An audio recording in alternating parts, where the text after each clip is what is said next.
Hola a todos, bienvenidos aquí a Ventana al Misterio. Estas ventanas, esta casa está feliz de que ustedes, todo el equipo, todas las personas que hacen parte de este mundo, pues se conecten para ver este tipo de contenido, para que aprendamos a ver los temas desde otro punto de vista, para que entendamos que el misterio va mucho más allá de ir a buscar fantasmas o de pensar en historias macabras. El misterio está en cada rincón de la existencia. Y digo de la existencia porque el misterio hace parte de los lugares, de las cosas, pero también de las personas. Nosotros como seres humanos somos quizás el misterio más grande. Nuestra mentalidad, como les digo, para mí es uno de los grandes misterios que podemos encontrar, siempre lo he dicho. Y hoy quiero que nos enfoquemos en historias de misterio de Colombia, porque si algo siempre he analizado como colombiana es que nosotros tenemos una particularidad y es que podríamos destacarnos en muchísimas cosas, pero en muchas otras nos destacamos de manera negativa. Y en este recorrido que vamos a hacer hoy, vamos a mostrar historias bastante perturbadoras y macabras que son complejas de entender, pero que hay que contarlas. Otras un tanto para algunos fantasiosas, pero también que nos abren la mente para comprender que no estamos solos en este universo, que vivimos siempre acompañados de seres que no hemos podido entender, de cosas que no hemos podido develar con claridad, pero que están ahí presentes y que en algún momento quizás seremos protagonistas dentro de precisamente ese misterio. Y he decidido hacer este contenido porque las historias realmente son impactantes. Pero estas historias no las voy a contar yo sola, por supuesto que no. Ustedes saben que yo aquí siempre trato de tener invitados que conocen estos temas, que les apasionan, que les gusta, pero sobre todo que narran las historias de una manera en la que uno se queda conectado todo el tiempo. Y uno de esos invitados es Camilo Manjarres. Ustedes ya lo han visto aquí contándonos misterios desde todos los puntos de vista y sobre todo desde la historia, porque ese es su campo de investigación, ese es el campo al cual él se dedicó también como profesional y por supuesto también incursionado en todo este mundo del misterio, tratando de develarnos y contarnos algunas historias que nos apasionan a todos los que vemos este tipo de contenido. Así que Camilo, bienvenido nuevamente aquí a Ventana al Misterio. Mi querida Johanna, ¿cómo vas? Te mando un fuerte abrazo, feliz por estar nuevamente aquí con cada uno de ustedes, de tus seguidores. Y nada, espero que tengan un excelente año, un 2024 maravilloso. Y como tú muy bien lo mencionas, vamos a contar unas historias bastante interesantes y peculiares. Y lo más chévere es que es de Colombia. Entonces vamos a viajar geográficamente por diferentes regiones de Colombia y vamos a aprender un poco de historia sobre estos acontecimientos que son bastante perturbadores, por así decirlo. Camilo, en general, como colombiano, ¿tú cuál consideras que es el mayor misterio que tenemos en esta nación? Pues mira que como historiador y como profesor de ciencias sociales me llama mucho la atención lo que es la arqueología, ¿me entiendes? Y perfectamente yo diría que uno de los misterios que a mí más me atrapa sería el explorar al 100% la parte amazónica de Colombia, porque sin duda alguna no está totalmente explorada. Entonces podemos comprender que pueden existir ahí quizás civilizaciones perdidas y de hecho hace poco se encontró un hallazgo arqueológico de una posible comunidad que habitó el Amazonas que estaba perdida. Pero ya enfocándonos más en Colombia, diría que lo que hemos conocido como los tiempos del ruido, no sé si en algún momento lo habrás escuchado y a nuestros oyentes, y para los que no conocen, los tiempos del ruido fue un relato, un acontecimiento de hace muchos años, precisamente la época de la colonia, donde una noche las personas estaban pues durmiendo y de un momento a otro escuchan una fuerte explosión, como un ruido bastante durísimo. Ellos pensaban que nuevamente estaban en guerra, salen las personas corriendo, asustadas. Algunos, pues lo que hacen es ir a la iglesia más cercana, a la catedral, porque algunos creían que era el fin del mundo, porque se fue un sonido bastante fuerte a tal punto, y esto de pronto tú me corriges, hay registros que se alcanzó a escuchar hasta partes de Perú esta explosión tan grande. Lo extraño es que no se sabe qué ocurrió. Se sabe que fue un ruido bastante grande, bastante fuerte, aquí en Colombia, que se escuchó hasta Perú, pero absolutamente nadie sabe qué fue, nadie tiene registro de qué fue lo que ocurrió. Algunos relatos Sí. mencionan que fue, que había como un aroma a azufre, si no estoy mal. Azufre, sí, Ujú. así es. Entonces, Cami, esa historia es sí, maravillosa. Yo la tengo dentro del canal de YouTube. Se las voy a dejar en el recomendado aquí arribita, al final, cuando salen todas las cajas de recomendación de otros videos, porque, claro, esa historia marca también nuestro territorio por varias cosas. Una es que de ahí sale un famoso dicho de que esto es de los tiempos del ruido, porque fue correcto. algo que sucedió en años muy, muy antiguos, como tú lo decías, incluso a inicios de la colonia. Dos, el tema de la creencia que tenían las personas en ese momento, todas las personas del entonces Santa Fe de Bogotá, porque así se llamaba la ciudad, corrieron hasta la iglesia más cercana, muchos pidiendo perdón porque consideraban que era el fin de los tiempos, muchos otros llorando, muchos otros aterrados, y precisamente fue el párroco quien empezó a describir esa crónica, fue quien escribió esa crónica de esa noche en la que todo fue terror.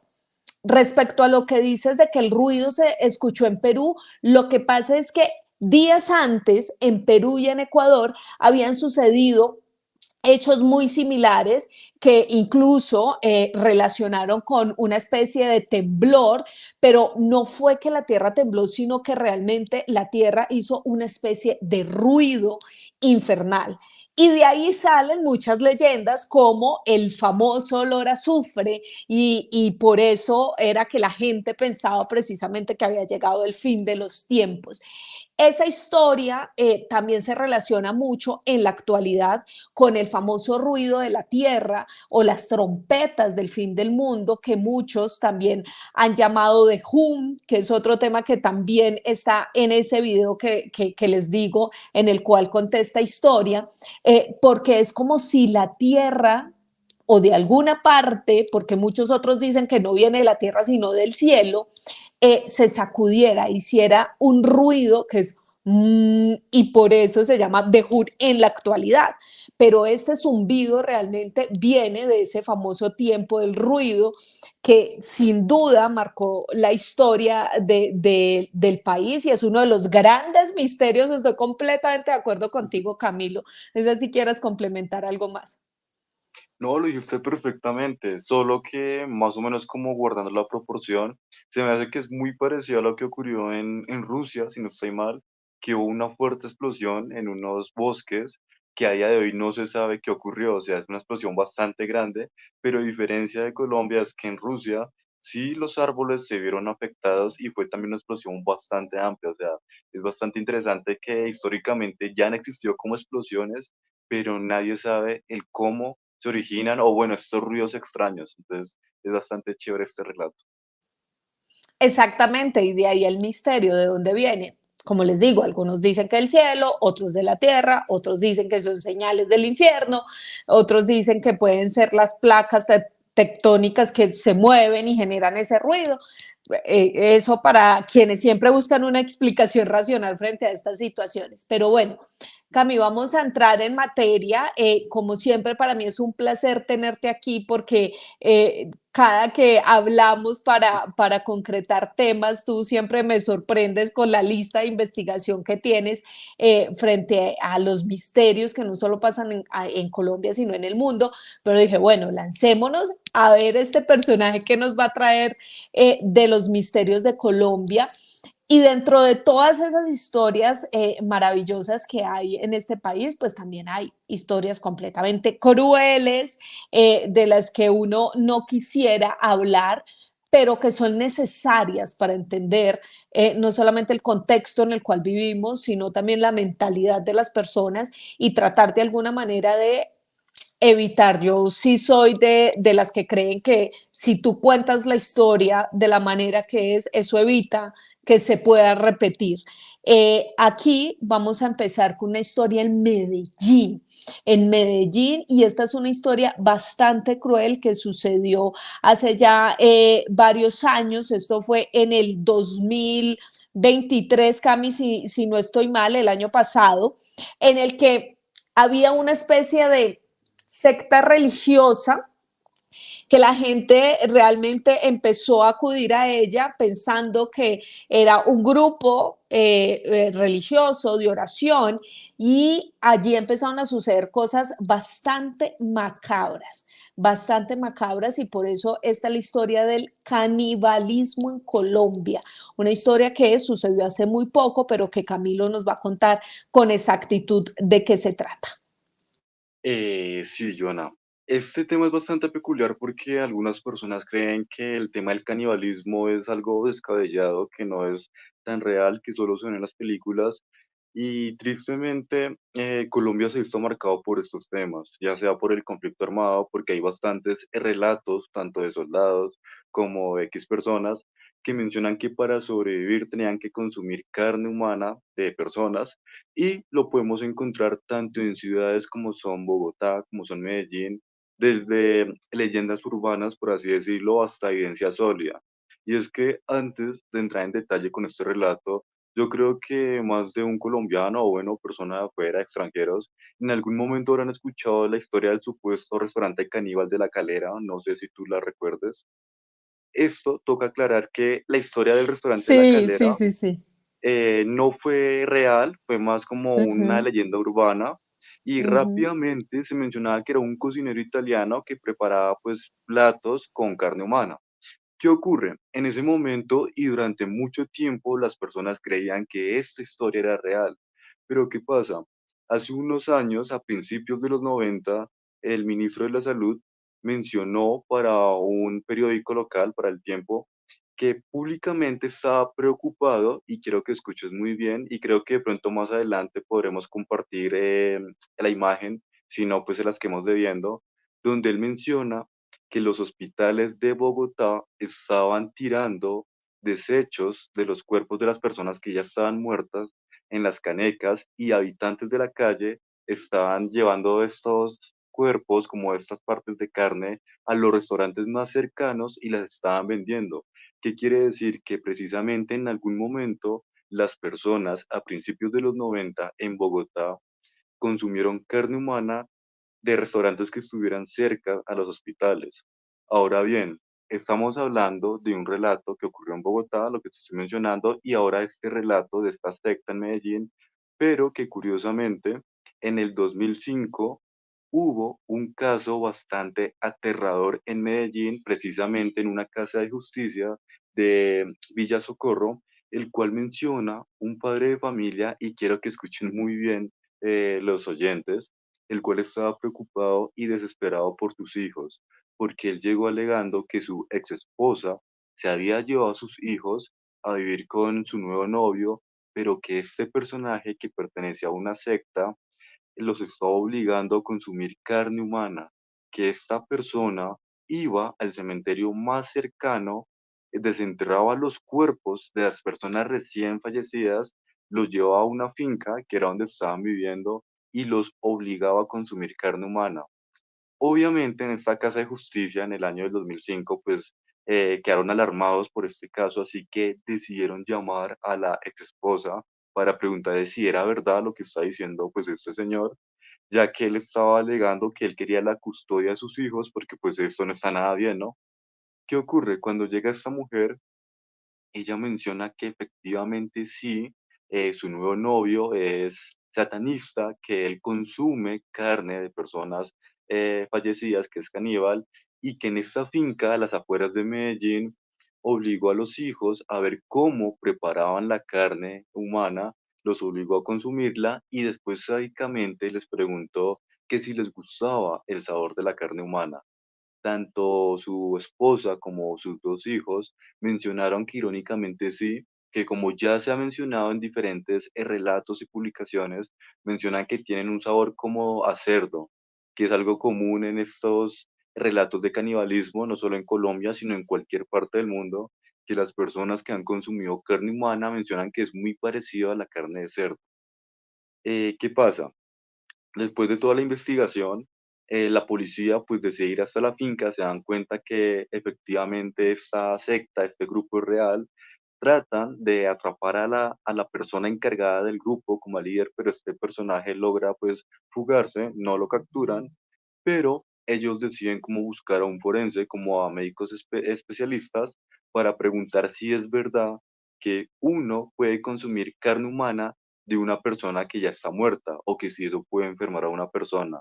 Pues para asombro de todos, mencionaban los forenses que la carne humana sí se puede consumir si no ha pasado mucho tiempo después de la muerte. Entonces, si ellos estaban comiendo a una persona que murió hace pocas horas, no iban a enfermar y pues la podían consumir sin ningún problema.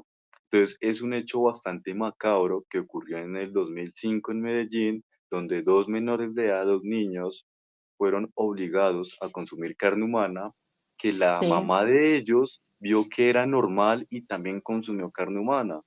Y con el paso Ujú, del tiempo, encontramos que hace unos pocos años, si no estoy mal, creo que el año pasado o antepasado, se menciona que una joven estudiante de comunicación social hizo como un reportaje sobre habitantes de calle y mencionó que estos habitantes de calle en las alcantarillas tenían como comedores comunitarios donde consumían carne humana. Pues no hay una evidencia sólida que corrobore esa historia, es la palabra de la chica, pero pues sí encontramos, como te he mencionado, este caso del 2005, donde efectivamente una secta estaba comiendo carne humana, quien el ministro de la Salud a principios de los 90 públicamente mencionó ujú. al tiempo que posiblemente restaurantes cercanos a los hospitales estaban vendiendo carne humana. Entonces, de cierta manera, sí, Colombia sí es propenso al canibalismo.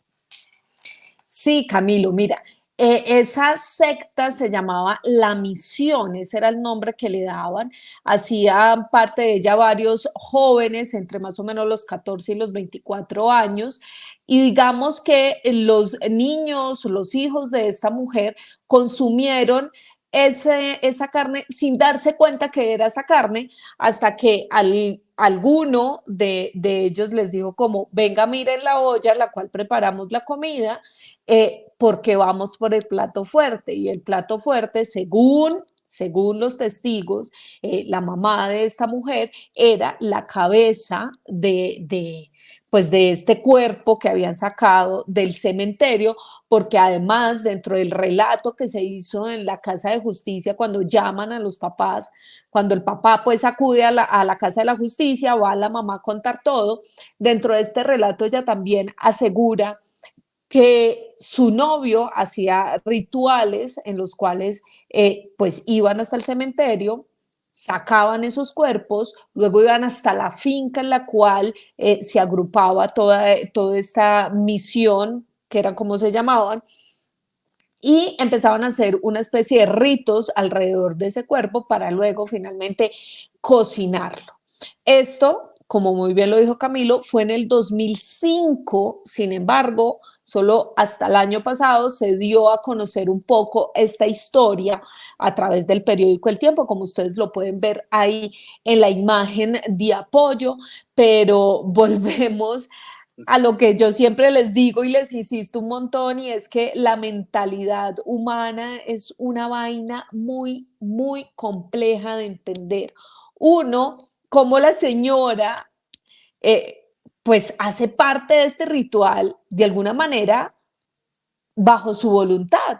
Listo, perfecto, lo quieres hacer, pero vincula a sus hijos en una especie de engaño, porque solo hasta el final les dicen que es comida de otra persona, de un ser humano. Entonces es entender también qué le pasaba a esta mujer por la cabeza para acceder a lo que le decía su novio y además involucrar a sus hijos en toda esta locura. Finalmente, las autoridades van hasta el lugar, hasta esta finca, encuentran algunas personas ahí que son detenidas y quienes confirman además el relato de la mujer, pero el líder, el que era pareja de esta mujer, pues nunca fue encontrado, se escapó de las autoridades y hasta hoy no tenemos ni idea si debe estar en otro lado de Colombia o del mundo haciendo lo mismo, sacando cuerpos del cementerio para consumir la carne de esos cuerpos. Una historia bastante perturbadora, Camilo, ¿no? Claro que sí, y lo raro, bueno, lo raro no, lo difícil es que este relato, los nombres de tanto el esposo, la madre de los menores y demás, por seguridad fueron cambiados, fueron alterados. Entonces es muy complejo encontrar información como tal de este caso. Sabemos que es real, pero es complicado seguir investigando porque en el relato de la Casa de Justicia menciona que el papá de estos niños, o sea, el papá que estaba preocupado por ellos, se llamaba Juan Zuluaga, pero pues mencionan que es un nombre ficticio. Entonces es muy complejo seguir investigando este caso. Solo sabemos que es real y que ocurrió en el 2005. Que es real, que ocurrió en el 2005, que pensamos que el canibalismo es algo de épocas anteriores, en las cavernas o algo así, pero no es cierto. Hay personas como estas que lo hacen por satisfacción, quizás. Hay otras que lo hacen por supervivencia, como por ejemplo el caso muy famoso que está ahora de moda del accidente de los Andes, que está ahora súper de moda con la película que sacó Netflix.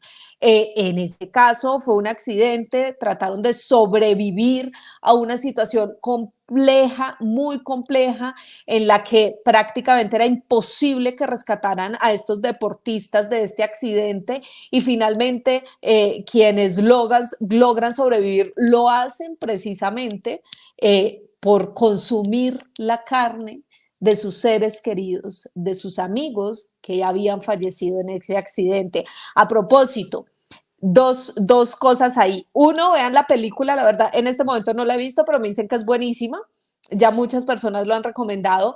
Dos, en el canal de YouTube de Red Más, en Más Allá, tenemos la entrevista exclusiva para Colombia de dos de los sobrevivientes de ese accidente, el accidente de los Andes, en el cual le revelan detalles al señor Esteban Cruz de cómo vivieron ese accidente, cuáles fueron las situaciones que vivieron allí. Les voy a dejar en la descripción de este video ese enlace para que vayan y lo vean y entiendan también un poco esto.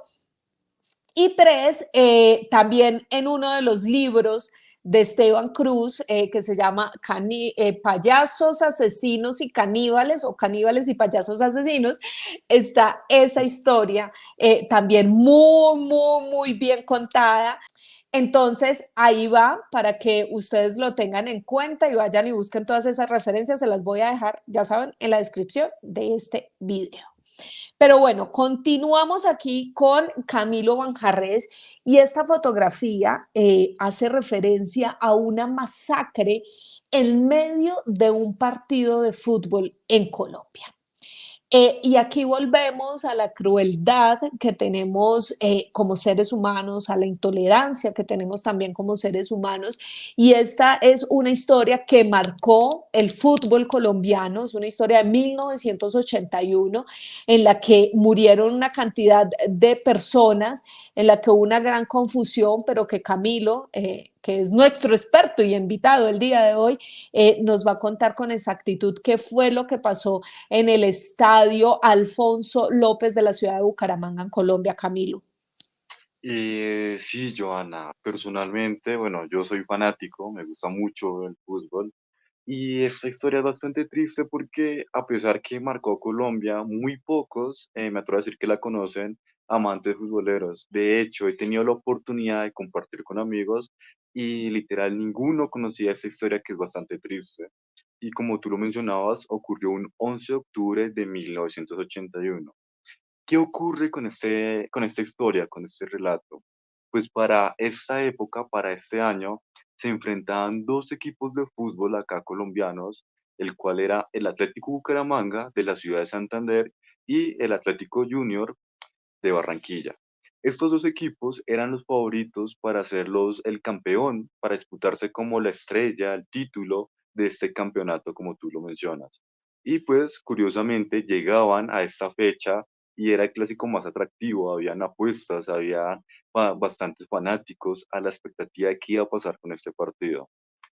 Cuando llegó la hora del partido, pues el estadio estaba a reventar, tenía el doble de la capacidad, o sea, entró demasiada gente, que comenzando por ahí ya era como un peligro porque pues excedía la capacidad. Muchos estaban tomados, estaban alegres, porque era una tarde de alegría, era una tarde de compartir con amigos, con familia. ¿Qué pasa? Comienza el partido y en un momento a otro, el equipo del Bucaramanga le cometen una falta que todo el estadio piensa que es un penalti a favor del Bucaramanga. Hasta los jugadores lo celebran porque pensaban que era un penalti. Pero el árbitro de este partido, de nombre Eduardo Peña, él les menciona que no, que o sea, que él señaló mal, pero que no era penalti, sino que era una falta un poco más atrás, que fue un error de él y que tranquilos, que no pasa nada. Pero pues para mala suerte de este señor juez, todo el estadio se le va encima, como se dice coloquialmente, o sea, las barras bravas, las familias, los niños, todos estaban molestos por esta mala decisión arbitral, hasta los jugadores, a tal punto que la gente se mete al estadio, como aquí Joana nos está compartiendo con esta imagen, se meten para pues encarar al árbitro, para golpear hasta los jugadores del equipo contrario. La policía, como están observando ahí, trata de contener a las personas, pero pues había poca policía, habían pocas autoridades. ¿Qué pasa? El estadio estaba a punto de, pues, quizás ser una tragedia hacia el árbitro, hacia los jugadores, así que la policía decide llamar a un escuadrón contraguerrilla que estaba muy cerca del estadio, o sea, un escuadrón que está preparado y capacitado para afrontar criminales Situaciones más terroristas, sí, complejas, claro. o sea, situaciones que son totalmente complejas, no ir a resolver un problema de orden público. Exacto, Lle- es un grupo que hace parte del ejército de Colombia, que además, como dice Camilo, es un grupo que está preparado para otro tipo de conflictos, no para un conflicto de orden social, por decirlo así. Aquí tenemos la policía, que es quien maneja ese tipo de situaciones, tratando de controlar a la gente y que tiene una fuerza un poco más controlada que la que puede tener un escuadrón como el que fue enviado al estadio para manejar la situación y que además hace parte del ejército, que es una fuerza mucho más brusca, más bruta, dirían los españoles, precisamente a controlar esta situación. Claro que sí, Joana. Entonces, este grupo entra y lo primero que hace es disparar a la población, o sea, dispara y no le importa que hay niños pequeños, niñas, personas mayores de edad, como abuelos, abuelas, hasta familias, y comienza a disparar para tener el orden, a tal punto que asesina a 4 personas, deja Uh herida a -huh. más de 30 personas, pero algunos creen que fueron muchas más personas que murieron porque en este partido hubo bastantes desaparecidos que las familias no los volvieron a ver y el reporte oficial es que solo fueron 4 muertos y 30 heridos a manos de este escuadrón contraguerrilla, pero pues algunos mencionan que fueron muchos más porque efectivamente bastantes personas desaparecieron una vez ocurrió este acto. O sea, un hecho bastante lamentable y triste de cómo una tarde de fútbol donde uno comparte con familia, con amigos, termina con personas desaparecidas que pues tristemente significa que estarán muertas y Uh -huh. oficialmente con 4 muertos y 30 personas heridas. Y las fotografías son bastante fuertes. O sea, esta fotografía y las demás que uno puede observar, se ve una batalla campal prácticamente y de hecho hay fotografías donde se ven personas que están arrodilladas Uh dentro del -huh. estadio y este grupo del Ejército Nacional las tiene pues amarradas como si fueran criminales. O sea, un hecho bastante atroz que ocurrió en Santander. Así es, el ejército cuando entra lo que hace es empezar a disparar para tratar de controlar a la gente que está dentro de la cancha, que invadió, digamos que ese espacio, y empiezan a disparar, a, como dice Camilo, amarrar a ciertas personas, y ahí hay una confusión bastante compleja porque hasta el día de hoy no se sabe con exactitud, uno, quién dio la orden de que el ejército interviniera en una situación como esta, que no es debido, y dos, quién además dio la orden para que dispararan sin control alguno dentro de un sitio cerrado para controlar una situación como esta. Tampoco hay datos concisos y exactos de quiénes fueron las personas que perdieron la vida ahí y por qué hay tantas personas que estaban en el estadio, no fueron registradas como muertas o desaparecidas, pero que sus familiares nunca pudieron volver a ver. Una historia bastante trágica que hace parte de esos misterios de Colombia, de esa locombia, como dicen algunos, pero después de estas dos historias que son bastante fuertes, vamos a pasar a una que me encanta, que me fascina. Yo voy a dejar que Camilo empiece a contar esta historia porque tuve la oportunidad hace bastantes años de sentarme con uno de los investigadores que quizás era el más importante y destacado en nuestro país en cuanto al fenómeno ufológico, fue uno de los que inició, digamos que toda esta carrera.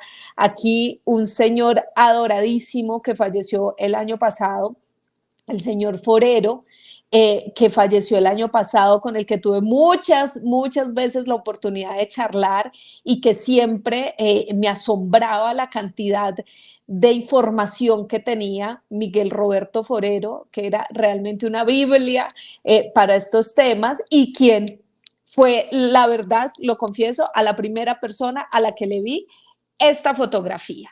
Esta fotografía que para muchos expertos, es la fotografía más real de un ovni que se haya podido fotografiar en Colombia. ¿Cómo es esa historia, Camilo? Sí, Joana, esta historia, este relato comienza en Boyacá y es que precisamente hay una chica muy importante llamada Alex Perea, que era una fotógrafa que vivía en Bogotá y pues esto transcurre en el año de 1978. Ella en sus vacaciones decide pues visitar a su familia, a sus familiares en Boyacá y pues nada, llega al pueblo, empieza a saludar a su familia, a sus primos y una tarde dice como bueno, yo quiero salir a caminar, quiero ver cómo está el pueblo, quiero saludar a personas que hace rato no veo y pues lleva su cámara pues para tomar fotografías. Algo totalmente normal que creo que más de uno hace y hasta en la actualidad que hacemos, tomamos fotos cuando visitamos nuestros pueblos. ¿Qué pasa? Ella comienza a caminar y en la tarde está caminando y ella observa a un campesino que va con un burro, si no estoy mal, con una burrita y con una mercancía, con un costal, y ella dice como, bueno, sería chévere tomarle una fotografía porque es un momento como especial. Ella decide tomar una fotografía, guarda su cámara, sigue su camino, llega a su casa, habla con su familia y hasta ahí todo normal. Se le acaban las vacaciones, como estamos mencionando, y ella pues regresa a Bogotá y cuando por fin decide pues revisar la fotografía, como tú ahí la estás ampliando, ella se percata que en la parte posterior, más o menos en la parte izquierda, como estarán observando, muchas gracias mi querida Joana, ve que hay algo en el cielo bastante extraño, que es como un platillo volador, como lo que conocemos como un ovni, que ovni significa objeto volador no identificado, o sea, no sabemos qué es, pero es algo que está ahí y como todos estarán observando, en la parte superior hay como una estela, como si hubiera dejado como una especie de humo, o sea, una estela, y se da cuenta que captó un ovni en su fotografía. Ella en ese momento decide pues ir hacia los laboratorios del tiempo para que revisen la fotografía y las personas encargadas mencionan que efectivamente la fotografía no está alterada, que es una fotografía real, que esta fotógrafa captó algo en el cielo y como tú lo mencionas, ocurre en Colombia y al día siguiente en el periódico del Tiempo publican el relato de ella y publican esta foto. No sé qué nos quieras comentar, mi querida Joana. Así es, Camilo. Miren, realmente esta señora, pues que además para la época tenía cierto poder adquisitivo, era una señora, como nos decía Camilo, muy importante. Uno, tener una cámara fotográfica; dos, tener la capacidad de ir a revelar los rollos rápidamente. Y encontrar esta fotografía, lo que hizo fue dirigirse hasta el Tiempo, y en el Tiempo les pareció bastante curiosa, y lo que hicieron fue hablar con el fotógrafo del diario en ese entonces, que era Enrique Benavides. Enrique lo que hace es hacerle como una especie de estudio a esta foto para tratar de saber si era un montaje o no, y Enrique lo que dice es: no se trata de un montaje, es una foto real, aquí no hay un montaje. ¿Qué puede hacer? No sé, porque no era experto Enrique en estos temas de ovnis. Incluso muchos han dicho simplemente que fue, no sé, algo que pasó, lo de siempre, algún animalito que pasó y quedó ahí, sucio el lente, etcétera, etcétera. ¿Qué sucede después con esta fotografía? Esta fotografía pasa a manos de Miguel Roberto Forero, que Miguel Roberto Forero en ese entonces también hacía parte del Tiempo, escribía algunos artículos para el Tiempo, pero además Miguel Roberto Forero en ese entonces le escribía artículos a las revistas de misterio de España. Este señor, como les digo, era un tipo súper importante para todos los que nos gusta el misterio, y yo de verdad en este momento me acuerdo tantas veces que pude hablar con él. Era un señor absolutamente encantador, que te narraba todas las historias maravillosas en el mundo del misterio. Tenía una compilación gigante de archivos de todo lo que había escrito para la revista Enigmas.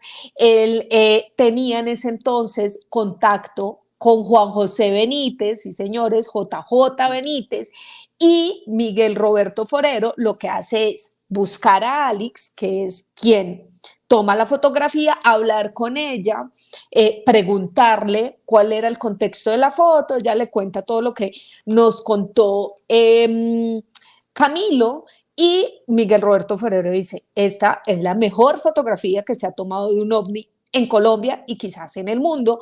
Y lo que hace Miguel es mandarle la información a JJ Benítez, que además, por pura casualidad, iba a estar justo por esos días en Colombia, porque Miguel Roberto Forero lo había invitado para hacer un congreso.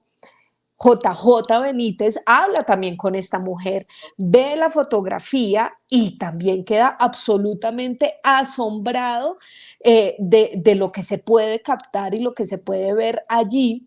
Mm, y también este señor JJ Benítez también dice: esta fotografía no parece manipulada, es una fotografía realmente real. Y además tenemos, por supuesto, el testimonio de primera mano de esta mujer, y así es como esta fotografía se convierte y ha sido calificado para muchísimas personas como la foto más real de un objeto volador no identificado, no solo en Colombia, sino, como les decía, en el mundo.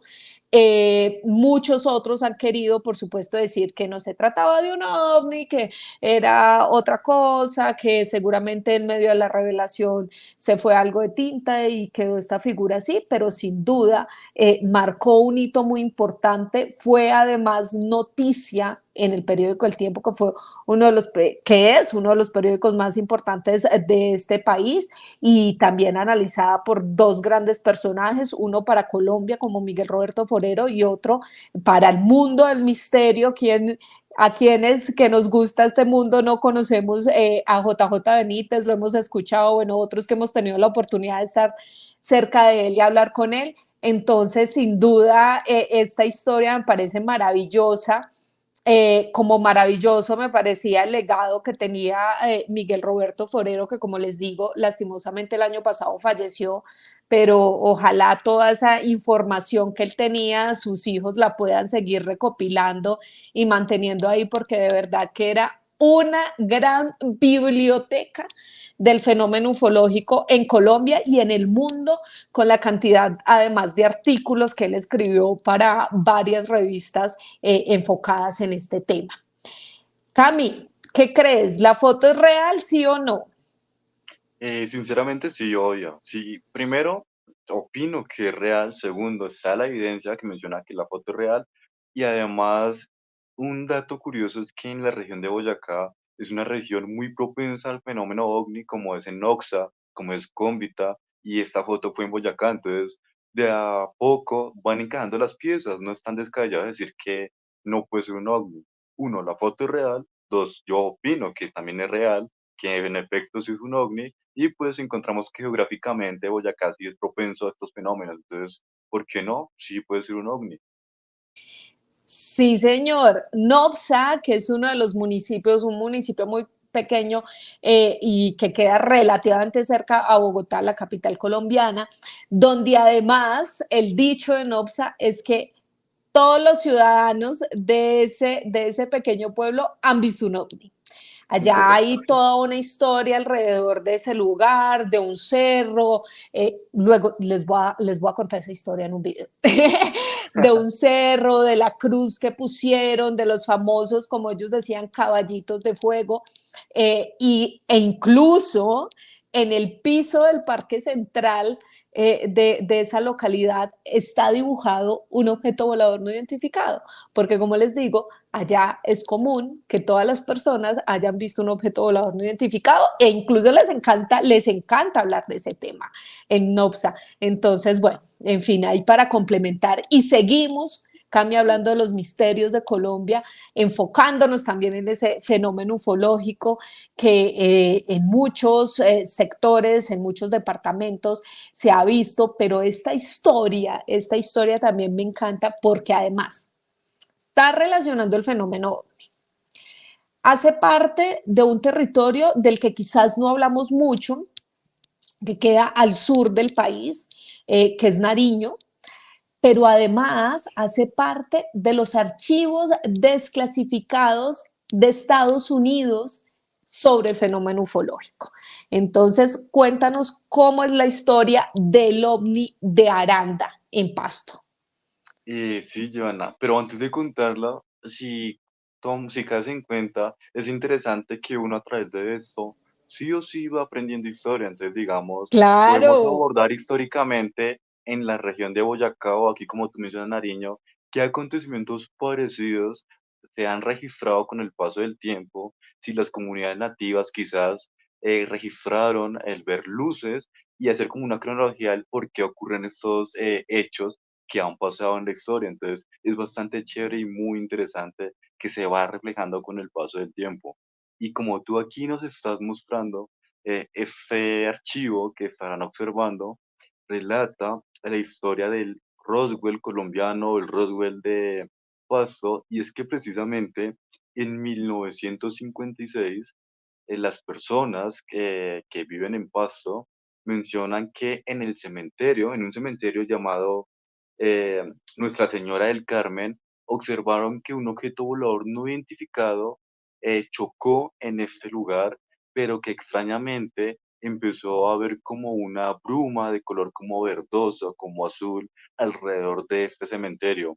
Muchas personas, muchos testigos mencionan que observaron y que escucharon cuando este objeto volador no identificado chocó en el cementerio. Es más, algunas personas mencionaron en algunas emisoras cercanas y demás que obtuvieron trozos metálicos de este aparato que chocó. En ese momento, nosotros podemos creer que quizás simplemente fue un satélite, un meteorito, algo que chocó y nada más. Pero ¿qué ocurre? Como tú lo mencionabas, el gobierno norteamericano se interesó bastante en ese incidente a tal punto que mandó personas encargadas de investigar qué fue lo que ocurrió y algunos creen que se llevaron parte de este objeto volador no identificado a Norteamérica. Precisamente, mi querida Joana, y a los oyentes les comparto y les leo textualmente, la Central de Inteligencia Aérea de la base de Patterson en Ohio fue la encargada de investigar este fenómeno, este acontecimiento, y el coronel G.W. Craver fue el que se encargó de todo este incidente en la región de Aranda, en Pasto, como tú lo mencionas. tanto así que lo denominaron como el Roswell colombiano, porque pues como todos sabemos, en Nuevo México, en Roswell, también ocurrió un incidente muy parecido de un objeto volador no identificado que chocó y se estrelló pues en el planeta Tierra. Este incidente bastante extraño y que durante mucho tiempo algunos pobladores mencionaron que igualmente observaban luces a lo lejos en este cementerio como sobrevolando, pero que no emitían ningún sonido, que simplemente eran como una especie de bola de fuego que iluminaba el cementerio y se perdía entre las nubes. Un relato bastante extraño e histórico que muy pocos conocen y que lo más importante es por qué el gobierno norteamericano vino hasta Colombia a investigar eso. O sea, es porque fue algo real, algo que le llamó la atención y querían de primera mano investigar sí o sí. Sí, Camilo, esta historia es maravillosa porque hay digamos que todos los detalles o todas las situaciones que siempre se presentan cuando se vive un hecho de un ovni real. ¿Y por qué les digo esto? Porque como muy bien lo explicaba Camilo, hay una situación bastante compleja. Entran ahí las autoridades de nuestro país, de Colombia, a investigar. No saben con exactitud de qué se trata. Según el informe, ellos cogieron fragmentos de ese objeto para analizarlos y fue tan relevante eso que llega a Estados Unidos y dice, oiga, aquí pasa algo extraño, me voy para Colombia y a ver qué pasó, a investigar, a ver esos fragmentos. Y esto no nos lo estamos inventando ni Camilo Manjarres, ni Joan Arenas, ni ningún medio, ni ninguna persona que hable de este tema. ¿Por qué esta fotografía que nos acompaña el día de hoy? Porque este es el archivo desclasificado del gobierno de Estados Unidos. Ustedes lo pueden buscar como Project 173. Ese fue el número que le dieron para investigar precisamente qué era eso que había caído en Pasto, en Nariño. A partir de allí, pues digamos que todo entra en un ocultismo, como es normal dentro de este tipo de fenómenos. Entra dentro de un ocultismo, es información confidencial y solo 60 años después, atención, 60 años después, se da a conocer ese documento que ustedes tienen en pantalla, en el que precisamente se describe el día, la hora, lo que supuestamente vieron los testigos y cómo fue que supuestamente se estrelló este objeto en ese cementerio. Una historia maravillosa que no ha sido muy investigada a fondo por todas las limitaciones que tenemos en Colombia para investigar temas de misterio y sobre todo pues porque esto estaba como muy resguardado, sobre todo por la época en la cual sucedió el hecho, pero dentro del informe claramente dice que en el cementerio ubicado en Aranda, en el oriente de Pasto, se habría chocado un ovni, hecho que solo fue revelado después de 60 años. Una historia maravillosa que, como decía Camilo, pues además es catalogada como el Roswell colombiano porque es un caso en el que interviene este gobierno, en el que hay fragmentos de ese objeto, en el que incluso los testigos dicen que hubo una especie de explosión que salió de ahí, una luz un poco azul que los encandilaban en los ojos y que ellos no sabían con exactitud pues de qué se trataban y que hubo algunas partículas que fueron recogidas no solamente por las autoridades, sino también por las personas que vivían en esta localidad. Una historia realmente fabulosa que marca todos esos hitos del fenómeno ufológico en Colombia y que nos demuestra una vez más que no estamos solos en el universo. ¿O usted qué opina, Camilo?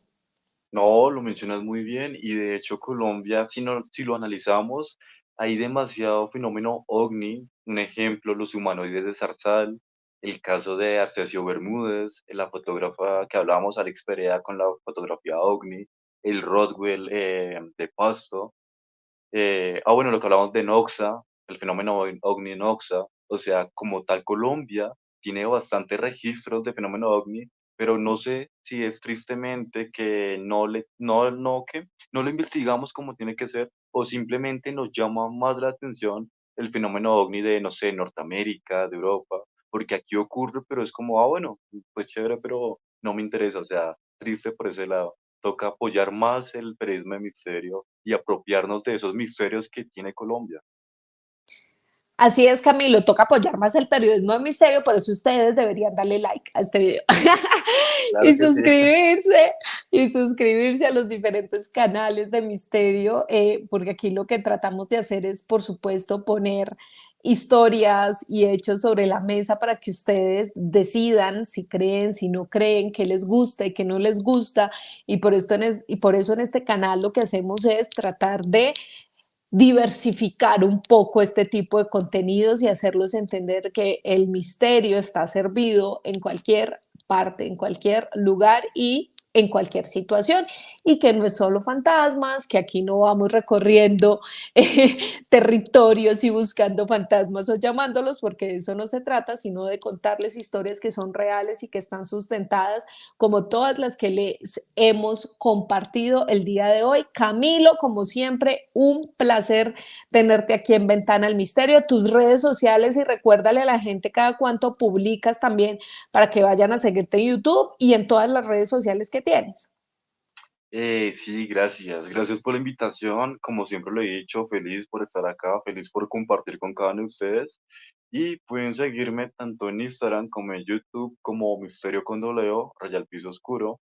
Manejo toda la temática del misterio y hace poco hablé sobre un caso en Instagram de una abuelita caníbal que asesinaba a las personas y que decapitó a una persona y llevaba en una olla para consumirla después. Un caso bastante perturbador que ocurrió en Rusia, con fotos reales que las tengo en Instagram por si quieren verlas.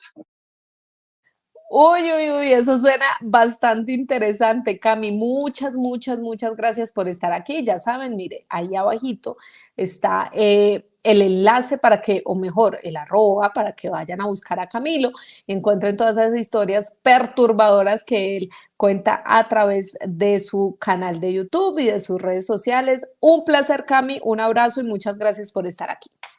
Gracias a ti, saludos. A ustedes, como siempre, mil y mil gracias por estar conectados a este tipo de contenido.